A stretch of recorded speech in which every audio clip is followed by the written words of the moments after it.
Some gangs fight their rivals, but the Rollin 40s Crips, they've been at war with almost everyone. Bloods, Hoovers, even other Crip sets like the Rollin 60s. They don't back down. And they don't forget, born in the streets of South Central LA, the Rollin 40s made a name for themselves fast. They're known for being active, deep in numbers, and always ready for action. Their story is not just about colors or blocks. It's about loyalty, beef, and survival. Over the years, their name has brought fear, respect, and headlines. But what really makes the 40s stand out? Why are they called one of the most active gangs in LA?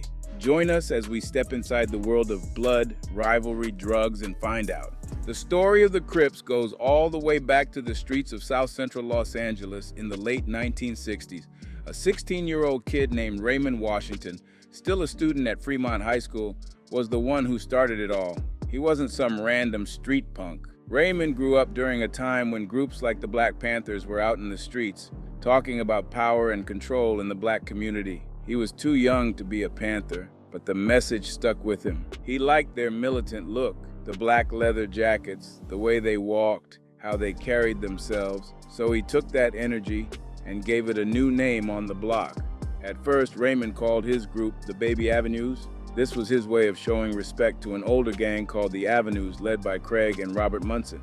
That name eventually evolved into Avenue Cribs, and later on, people just started calling them the Crips. Some say it was a spelling mistake. Others say it stood for Community Revolution in Progress.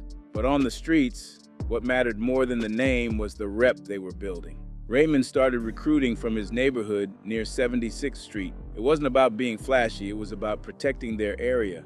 At least that's what it started as. He and his crew wanted to be like soldiers, protecting their streets, standing up for their own. Some of the early heads riding with him included L.C. Butler, James Lil James Compton, and Greg Batman Davis. These names meant something back then.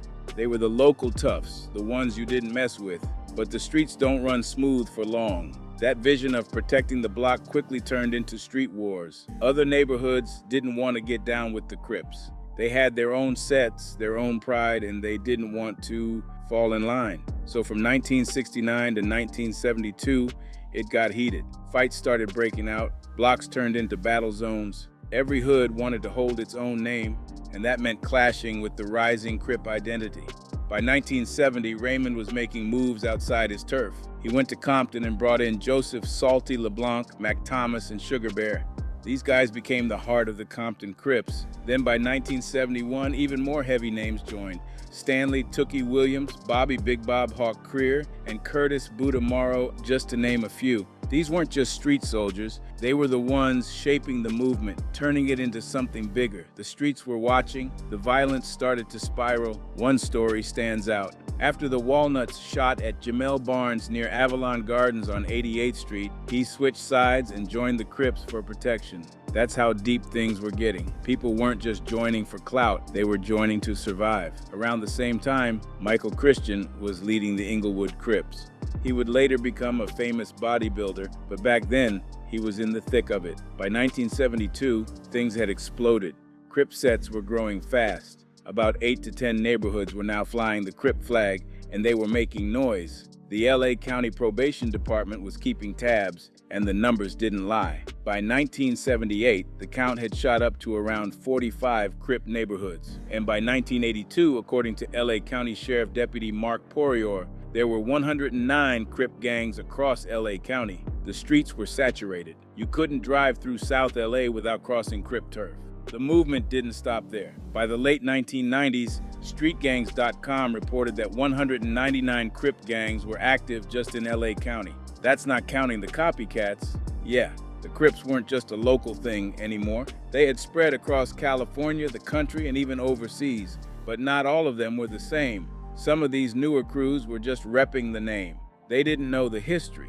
They used local slang, wore blue, but they weren't tied to LA. One thing you gotta understand, the Crips aren't one big gang. They're a whole identity, a street label. Different neighborhoods claim it in different ways. But the heart of it all, the origin, the blueprint, came from LA. Some of the first sets to carry the Crip name were the East Side Crips, Compton Crips, West Side Crips, Avalon Garden Crips, 43rd Street Crips, Harlem Crips, Hoover Crips, Inglewood Crips, Kitchen Crips, and Grandee Crips.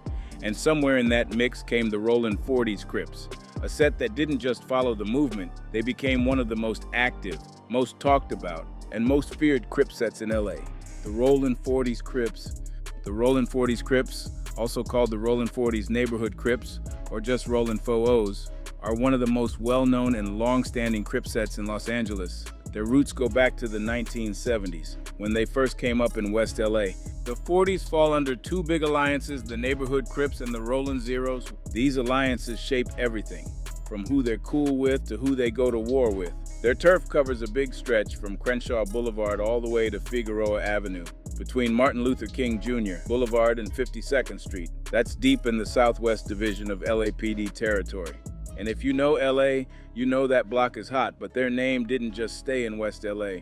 The Rollin 40s also spread down to Southeast San Diego. That set started when a gang member from the original Rollin 40s moved down to the Southeast side. He brought the name with him. They set up around 41st, 45th, and 47th Streets, especially near Gompers Park.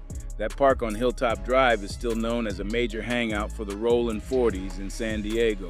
Like their LA brothers, they claim the Deuce 2X card, which connects them to the wider neighborhood Crips movement. It doesn't matter what city you're in. If you're Rollin 40s, you rep that same code. Now let's talk politics. In the world of Crips, there's a deep split between the Deuces and the Treys. That divide started after a major war in 1979 between the Rollin 60s neighborhood Crips and the 8 Trey gangster Crips. After that war, every set had to pick a side. You were either with the Deuce card, meaning neighborhood Crips, or you were riding with the Trey card, which meant gangster Crips. This line runs deep. It shaped years of beef, loyalty, and bloodshed. The Rollin 40s stayed with the Deuce side. That made them allies with other NHC sets, but it also put them on bad terms with any Trey-aligned gang. But of course, the streets are messy. Not every gang sticks to the script. There are sets that cross those lines, like the 42's Gangster Crips, 43's Gangster Crips, and 48's Gangster Crips. They're all supposed to be under the Gangster Crips card, but they still form ties with neighborhood Crips like the Rollin 40s and East Coast Crips. These kinds of alliances are considered a straight-up betrayal by other Trey gangs. It's what some call going against the grain. And when that happens, retaliation often follows. By the mid-1980s, the neighborhood Crips had exploded in numbers. More than 24 sets were active just in South Los Angeles. And by the 1990s, that number climbed to over 30. This wasn't just an LA thing anymore. The neighborhood Crips and the Rollin 40s with them spread across other states, even across racial lines. What started as a Blackstreet gang in LA grew into a much larger mixed organization. People from all kinds of backgrounds started claiming 40s to 100s in hood Crips. But make no mistake, just because their name spread doesn't mean the original 40s softened up. As of 2005, they had close to 1,000 members. And they weren't hiding. They wore baby blue and were known to sport Florida Marlins or Milwaukee Brewers gear as part of their street identity. They broke into 4 main cliques, each one with its own turf and its own shot caller. These shot callers decided how the crew would move, who they'd hit, and how they'd handle business on the streets. And that business? It included everything from robberies and shootings to drug sales and gun trafficking. The Rollin 40s have one of the longest lists of rivals in the game. They've gone to war with both Bloods and Crips. Their enemies include some big names: the Rollin 20s Neighborhood Bloods, Black P. Stones, Inglewood Family Gang, Centinela Park Family Bloods, Fruittown Brims, Van Ness Gangster Brims, and the Harvard Park Brims. And it doesn't stop there. They've also beefed with the 43's Hoover Criminals, 52's Hoover Gangster Crips, 59's Hoover Criminals, 52's Broadway Gangster Crips, and the Playboy Gangster Crips. Even other Crip sets like the Schoolyard Crips, 51's Trouble Gangster Crips, East Coast Crips, and the Avalon Gangster Crips have clashed with the 40s. That's why people say they're the gang at war with everyone, because they really are. One of their most intense rivalries was with the Rollin 30s Harlem Crips. These two sets were once allies, but around 1996, things turned deadly. A member from the 30s was shot and killed, and word on the street was that the 40s pulled the trigger. That set off a wave of retaliation. Bodies dropped, streets got hotter. In 2006, a truce was put in place, but in the streets, peace doesn't always last. Some members on both sides still carry hate in their hearts. That relationship stays shaky, friendly on paper, but volatile in real life. Another major fallout was with the Rollin 60s. They used to be tight with the 40s too, same with the Rollin 50s, but over time, those ties snapped. That's how it works in this world. One move, one word, one body, and alliances fall apart. Still, the 40s keep their bond with the 46's neighborhood Crips and the 48's neighborhood Crips. That bond has held strong, even though they've had their own flare-ups and drama over the years.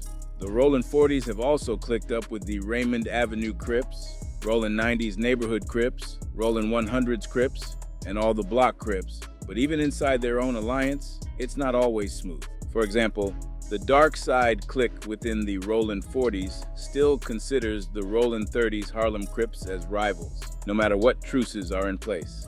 The Rollin 40s have built a legacy in the gang world. They've been part of some of the biggest conflicts, deepest betrayals, and longest feuds in Crip history. And with their names still ringing out in both LA and San Diego, they remain a major force in the streets. What started in one part of LA is now known across the country, and their story, it's far from over. The fallen soldiers of the Rollin 40s. In November 2011, the streets of San Diego felt the heat when a club performance turned into a gang-fueled battleground. YG 400, a rapper known for his ties to the Treetop Pyru, was performing in downtown San Diego. He wasn't alone. His crew and friends were right there with him, repping their set strong. But the crowd? That night, it was a mix. Members from the West Coast Crips and the Rollin 40s neighborhood Crips had pulled up too, and they didn't come to stay quiet. In the middle of YG's show, the San Diego Crips made their move. They interrupted his performance by shouting out "Rollin," a term that goes way deeper than it sounds. You see, Rollin is more than just a chant. It's the war cry for all the gangs under the Rollin Zero's Crips card, like the Rollin 40s and the Rollin 60s. So when they yelled it during a blood-affiliated rapper's set, things got personal fast. The crowd exploded. What started as music turned into a full-out brawl. Fists flew, people scattered, and it spilled out into the streets. Cops had to shut it down. That moment reminded everyone. In gang culture, words are bullets, and sometimes they hit harder than actual shots. Just a few months earlier, on April 30th, 2011, the Rollin 40s made headlines again, this time for bloodshed. Nasheed Al-Uqda, known on the streets as Cutthroat, was gunned down in a gang-related hit. Cutthroat wasn't just any member.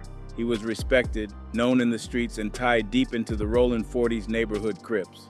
The murder happened in Lincoln Park, enemy turf, known to be home to the Lincoln Park Bloods. Cutthroat's body was found near 47th and Nogle Street, shot multiple times. He died at the scene. He was 34. His death didn't just bring pain to the set, it sparked movement. Community leaders, local musicians, and Southeast San Diego residents led peace rallies in his memory. But the truth is, no matter how many rallies they held, the gang war in that area stayed alive. The streets don't forget, and the Rollin 40s have lost many over the years. Their list of fallen soldiers is long, and each name carries a story.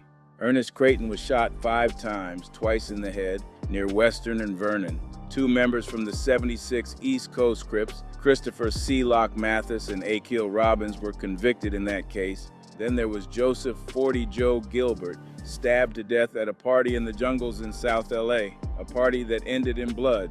The name Tiny Crip Crazy, real name Edwin Van Joshua, still hits hard in the set. He was 33 when he got hit in a parking lot at 11125 S Western Avenue.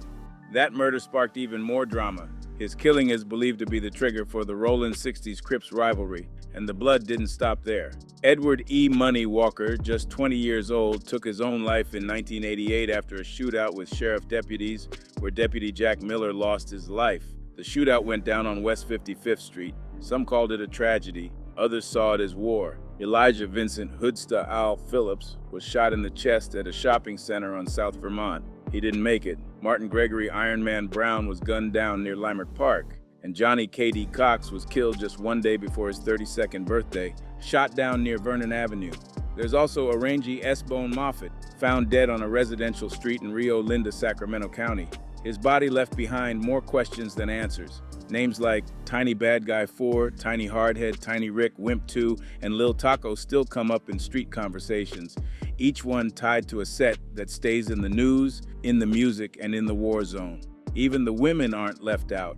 Precious Lady 4 Reed was just 30 when she was shot in the head, a female rider for the Rollin 40s. Her death was another painful reminder that gang life doesn't pick favorites. You put on for your set, and the streets might take you out, man or woman. But while death surrounds the gang, so does fame. The Rollin 40s aren't just feared, they're known. J.O. Felony, who dropped his debut album Take a Ride back in the 1990s, brought the Rollin 40s name to the national level. He went platinum and made sure people knew where he came from. Another rapper, C. Heck, also made waves locally with his track Blue Raghouse Shoes. For many of these artists, music wasn't just sound, it was a message, a rep, and a badge. In the streets of San Diego and Los Angeles, the Rollin 40s hold alliances that go deep. They ride with the West Coast Crips, East Dago Mob, and the 45 Samoan Crips. And they stay tight with all Rollin Zeros and neighborhood Crip sets down in South LA. But don't get it twisted, they've got enemies too. Their rivals include Skyline Peru, Lincoln Park, Bloods, O'Farrell Park Banksters, Parkside Peru, and the 5'9 Brims. In this world, nothing stays calm. Every name on that list, whether it's a rapper, a killer, or a victim, adds to the legacy of the Rollin 40s Crips. Their battles play out in clubs, on corners, through music, and in the headlines, and while some die in silence, others go down loud. One thing's for sure, when it comes to the Rollin 40s, the war never sleeps. And that takes us to one of the biggest hits the Rollin 40s ever faced, when the law came knocking loud and hard. It wasn't just street beef this time. This was federal, the crackdown that shook the Rollin 40s. On October 21st, 2009, the streets of South Los Angeles woke up to chaos. More than 1,000 cops and federal agents flooded the area. It wasn't a random sweep, it was a planned takedown. They called it Operation 40 Ounces to Freedom, and its main target, the Rollin 40s neighborhood Crips. This gang wasn't just moving drugs. They were running a full-blown criminal operation across a 3-square-mile zone, one of the most violent in the city. The FBI and LAPD had been watching, building a case for over a year, and now it was go time. In total, 74 members of the Rollin 40s were hit with charges. Some faced federal indictments, others were listed in state warrants. But they all had one thing in common: deep ties to drug trafficking. The charges weren't light. 29 gang members were hit with federal charges like conspiracy, drug distribution, and gun possession. Another 45 members faced state-level charges for their role in the same operation. And not all of them were on the run. Some were already locked up from previous crimes. Still, law enforcement wasn't done. They were hunting down 6 more federal suspects and 20 state-level ones who were still out in the streets. The investigation had started back in 2008. The FBI LAPD task force was digging into gang violence connected to drug deals in LA. They used crime stats, heat maps, and witness tips to zero in on the Rollin 40s territory. What they found was a gang that didn't just post up on corners, they controlled blocks. Shot callers in each clique ran the playbook. Every move, every hustle, every hit, it all went through them. The Rollin 40s weren't loose. They were structured. That's what made them so dangerous. The LAPD named the Rollin 40s as one of the 10 most violent gangs in the whole city. That's saying something in LA, where gang culture runs deep. The gang was broken into 4 main cliques. Each clique had its own shot caller who ran things in their part of the neighborhood. They weren't just small-time players. Members were out there committing murders, assaults, robberies, and heavy drug deals. They were also caught with illegal firearms, stacking weapons like they were preparing for war. Before this big sweep, the task force had already made 51 felony arrests and 35 misdemeanor arrests. Some of those picked up weren't just Rollin 40s. Other gang members and active parolees got snatched too. During those early busts, police found drugs, handguns, rifles, and a stack of cash. It was just the beginning.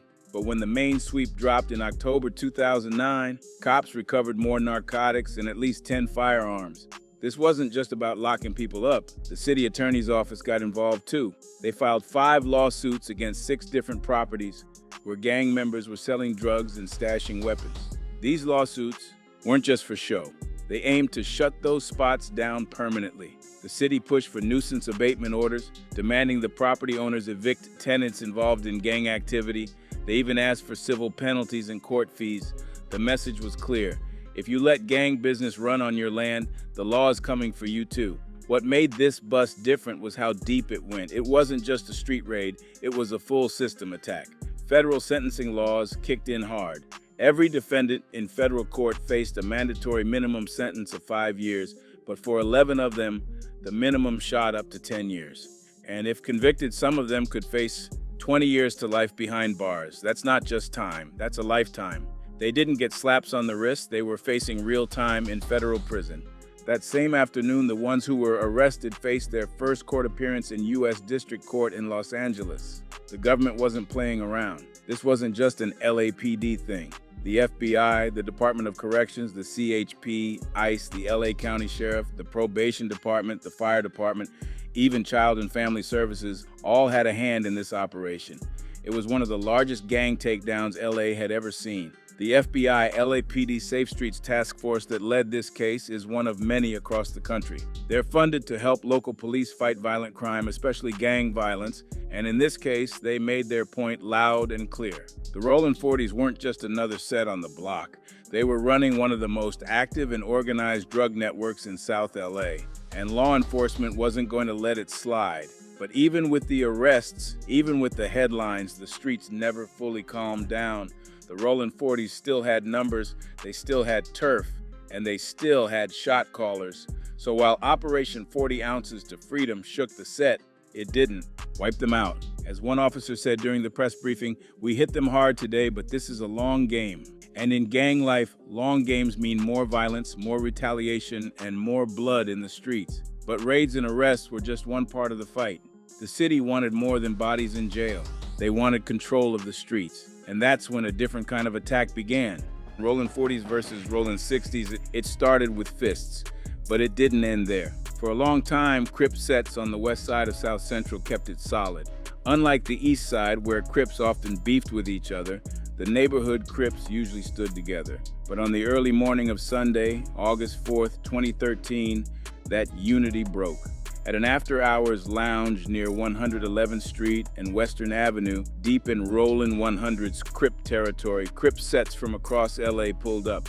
The 30s, 40s, 60s, 90s, and 100s all came out. It was supposed to be a chill night, music, drinks, and peace. But one fight changed everything. Edwin Van Joshua, better known in the streets as Tiny Crazy, was from the Rollin 40s, known for his hands and not backing down. That night, he got into a one-on-one with a Rollin 60s member. Edwin won, but the 60s didn't let it go. More members from both sides jumped in, and then, in the middle of the chaos, the 60s member who had just fought Edwin pulled a gun and fired. Edwin was hit several times. He was pronounced dead at 5:07 a.m. Another man was shot too, but survived. News of Edwin's death spread fast. Before the sun was even up, it was all over the city. People were shocked. This wasn't a beef with Bloods or Hoovers. This was Crip on Crip. Old allies turning on each other. The 40s wanted revenge and the 60s weren't backing down. Just like that, a decades-long bond broke into pieces. On August 6th, just 2 days later, Mitchell Graves, 54, was walking through Rollin 60s turf near 62nd and Madden. Two men rolled up and opened fire. Mitchell was hit multiple times and died that night. Cops believed it was the 40s who did it. Then came August 27th. A group of people were outside an apartment on 64th Street, right in the heart of 60s territory. Among them were Antonio Riley, 18, aka Crafty Blue 3, and Trayvon Jackson, 16, aka Shady Hug 3. A light-colored car pulled up slow and started shooting. Both Antonio and Trayvon were hit several times. They died at the scene. A third person was shot but survived. The block turned into a war zone.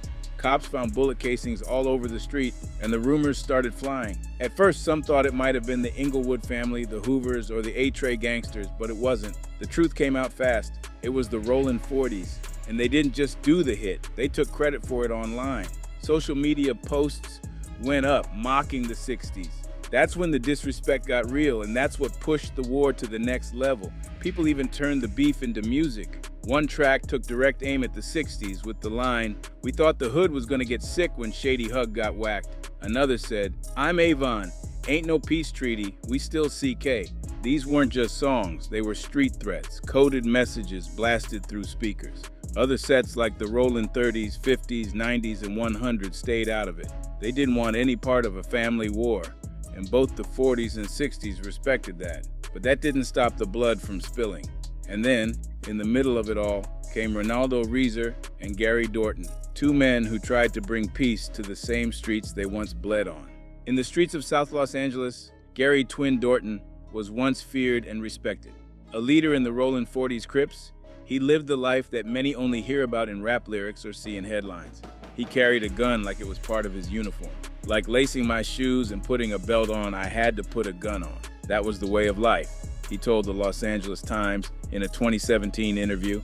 By the age of 12, he was already robbing and pushing drugs. By 15, he was a father. By his 20s, he was driving a Benz, slinging crack, and fully active in the set. Every day meant war, especially with the Bloods. But in the late 1990s, something changed. The law started closing in on him. Though his rap sheet wasn't long, just reckless driving and a cocaine possession, the threat was real. The police were looking to slap him with a gang enhancement, which could have added serious time to any sentence. Dorton knew what that meant. They were locking up a lot of people at the time, so we just had to change up, he said. And just like that, the same man who once led in the streets started walking a different path. At 48, Dorton had 5 kids and a new mission. He earned his GED, took classes at Cal State LA, and started giving back. He became a gang interventionist for the city. He wasn't just talking to youth, he was mentoring them, showing up to community events and helping the younger generation avoid the same road he walked. He got a job with the Mayor's Gang Reduction and Youth Development Program, becoming what many in the streets called a peacemaker. And in LA gang life, peacemakers are rare. They're respected, but it's risky. You're in the middle, trying to calm beefs between hoods, working with both gang members and cops, and hoping not to say the wrong thing on the wrong block. Dorton worked with Soledad Enrichment Action, Inc., SEA, a nonprofit created by mothers who had lost their sons to gang violence. He helped with film and TV productions too, like John Singleton's Snowfall, making sure crews could film safely in neighborhoods full of tension. He didn't just watch from a distance. He stepped into enemy territory, talked to opposing sets, and found ways to get young people from different hoods to work together on projects. That was big, that took heart, but in gang life, even peace has a price. On July 1st, 2018, around 7:30 p.m., Gary Dorton was shot in the same South LA neighborhood where he had grown up. He was rushed to the hospital but didn't make it. He died that night.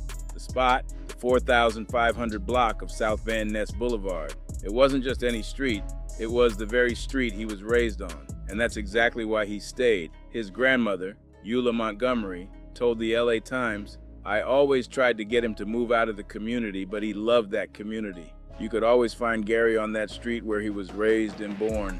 The pain hit even harder when she said, "It was on my birthday." Her grandson was killed on the very day she should have been celebrating. Police didn't wait long. 3 suspects were arrested: Brandon Dixon, 24, Dejon Wright, 20, and Omario Guerrero, 18. They were all charged with 1 count of murder and 4 counts of attempted murder. LAPD's Captain Peter Whittingham, head of the South Bureau Homicide Division, confirmed the shooters were from a rival gang and that Dorton had been specifically targeted. The violence he once led and later tried to stop came full circle.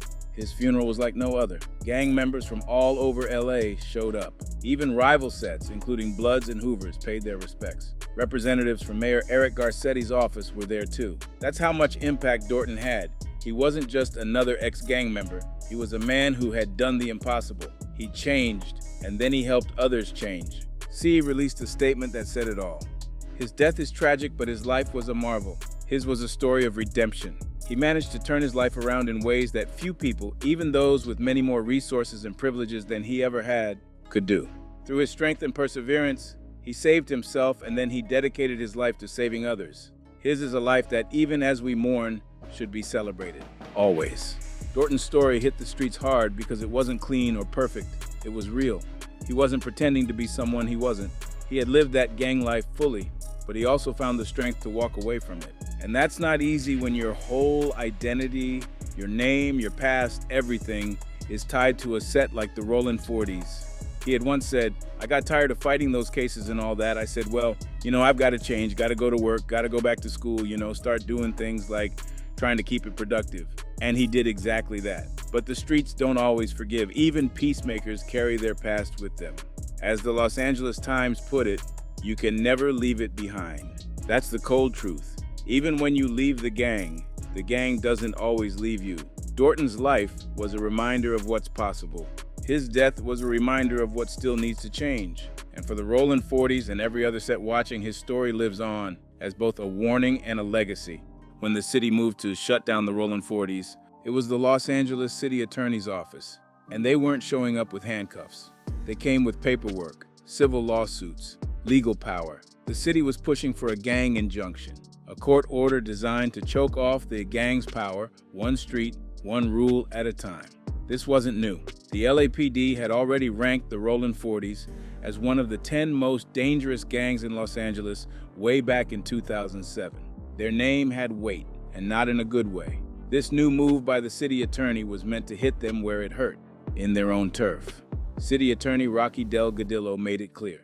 We are committed to obtaining gang injunctions as needed and vigilantly enforcing them as an effective means to break the grip criminal street gangs have on too many of our communities. The proposed injunction was filed in Los Angeles Superior Court. If granted, it would limit what the gang could do in a zone known as the Vernon Corridor Safety Zone. This wasn't just any block. This zone stretched from Crenshaw Boulevard to the west, the 110 freeway to the east, Martin Luther King Jr.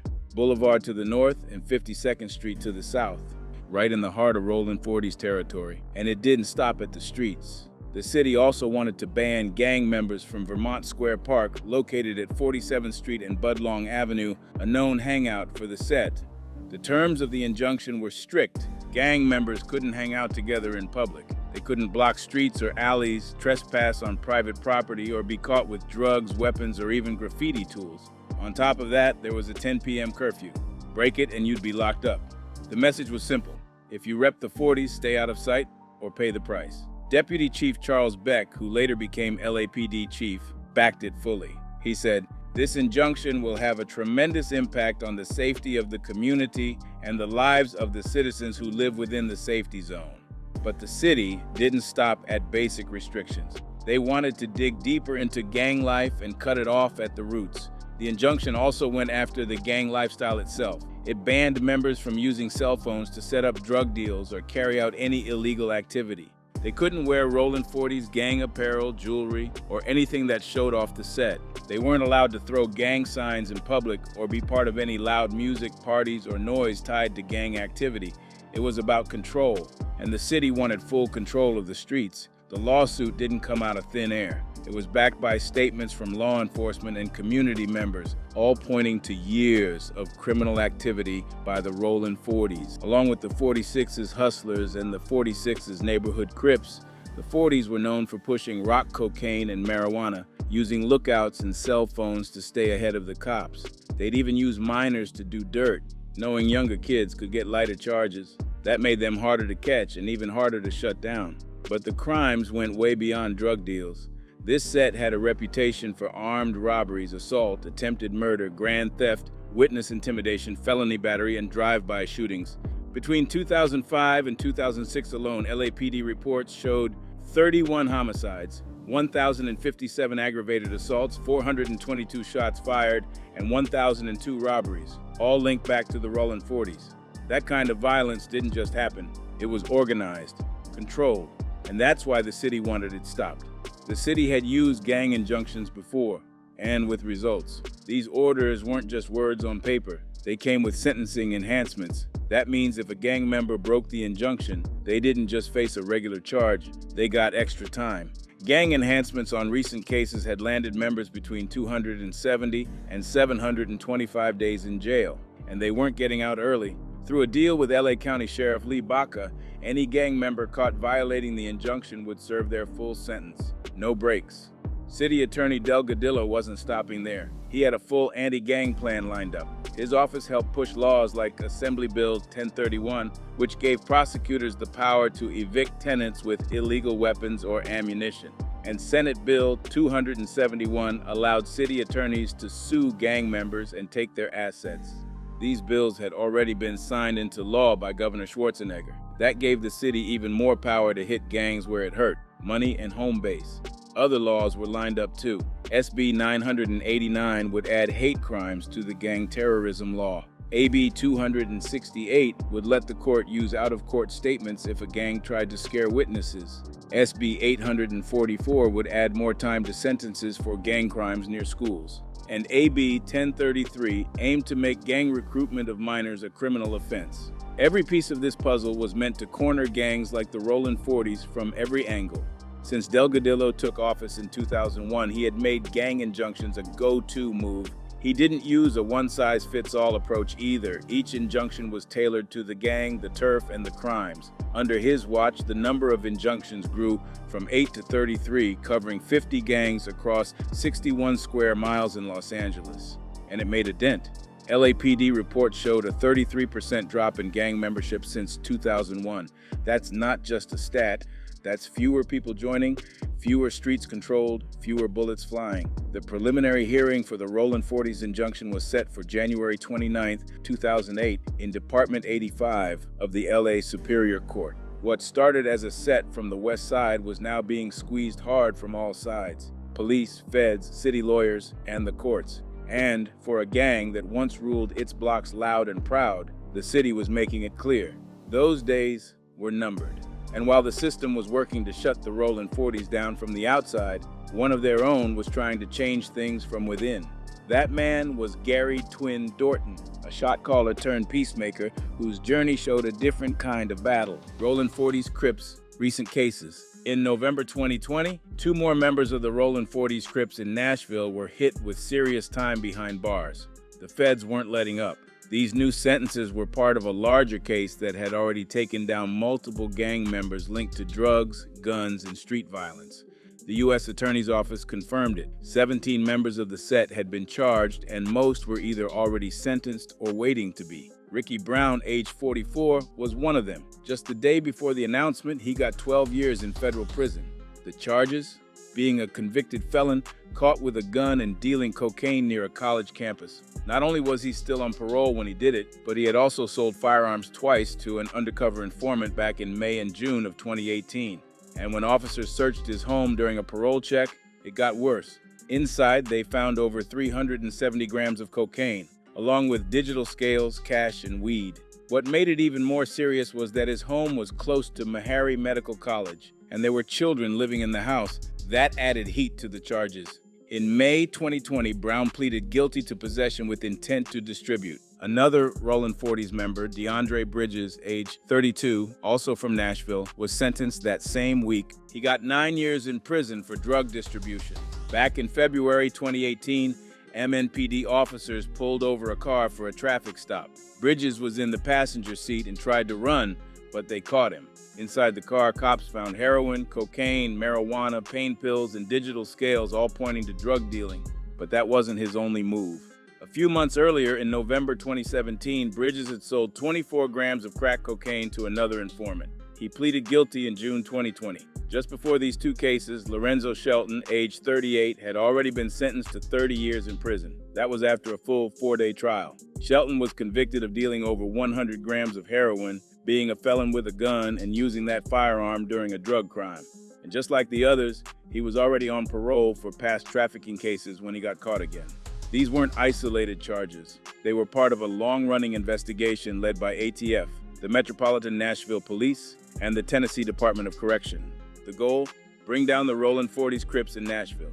The cases were handled by multiple assistant U.S. attorneys, including Ahmed Safiola, who led the prosecutions against Brown and Bridges. Other attorneys like Brooke Scheiferle, Sonny Koshi, Miller Bouchong, Robert McGuire, and more also helped take these gang members off the streets. The message from the feds was clear.